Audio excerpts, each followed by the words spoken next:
Oh, shh.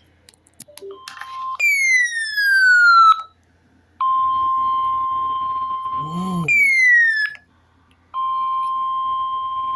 The National Weather Service in Boston has issued a severe thunderstorm warning for southeastern Windham County in northern Connecticut, west central Kent County in Rhode Island, southwestern Providence County in Rhode Island, until 4:45 p.m. Eastern Daylight Time.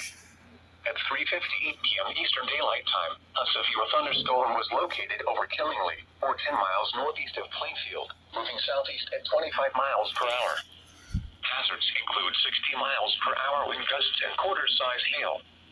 Expect wind damage to trees and power lines. Minor hail damage to vehicles is possible. Locations impacted include Coventry, Plainfield, Killingly, Scituate, Gloucester, Holy Putnam, shit. Brooklyn, West Greenwich, Foster, Pomfret, and Sterling. That was so unexpected.